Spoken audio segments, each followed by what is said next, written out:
Competitive English షార్ట్స్కి స్వాగతం.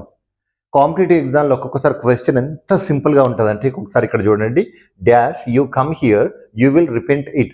Question చూడగానే కరెక్ట్గా గ్రామర్ ప్రిపేర్ అయినట్లయితే టెన్సెస్ తర్వాత కండిషనల్స్ దగ్గర మనం ఇక్కడ నేర్చుకుంటాం. ఇఫ్ కండిషనల్స్ అని ఉంటుంది.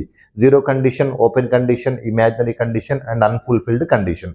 జనరల్గా మనం క్వశ్చన్ ఏం ఎక్స్పెక్ట్ చేస్తామంటే ఇక్కడ ఆన్సర్ ఉండి ఏదైనా ఒకటి బ్లాంక్ ఉంటుంది. ఇక్కడ కమ్ ఇస్తే ఇక్కడ విల్ రిపీట్ ఇవ్వకపోవడం అనేది ఎక్స్పెక్ట్ చేస్తాం. కానీ ఇక్కడ ఏమైంది, ఆ సెంటెన్స్కి సంబంధించినటువంటి 2 క్లాజెస్ ఇవ్వడం జరిగింది. ఒకటేమో కమ్ V1 సింపుల్ ప్రెజెంట్లో ఉంటే, ఇంకొకటేమో విల్ రిపెంట్ అనేది సింపుల్ ఫ్యూచర్లో ఉంది. ఇది ఎప్పుడు ఉంటుంది, మనం ఇఫ్ కండిషన్స్ నేర్చుకునేటప్పుడు. అంటే డైరెక్ట్గా ఆన్సర్ ఇక్కడికి వెళ్తే ఏంటి, ఇఫ్ అనేది మనకు అక్కడ ఉంది, if is the right answer. అదొక విధానము.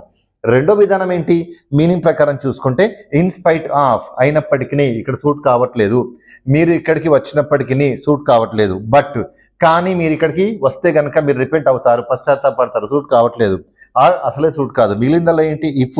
రెండు రకాలుగా చేయొచ్చు.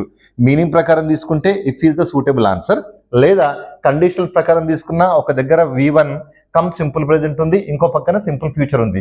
సో ఈ రెండింటి వచ్చినప్పుడు జనరల్గా ఏమొస్తుంది మనకి అక్కడ ఇఫ్ కండిషన్ అనేది అప్లై అవుతుంది. So in this way we can answer the question. ఇంకో షార్ట్తో ఇంకోటి చూద్దాం. నచ్చితే సబ్స్క్రైబ్ చేయండి, లైక్ చేయండి, మీ ఫ్రెండ్స్కి షేర్ చేయండి. Thank you.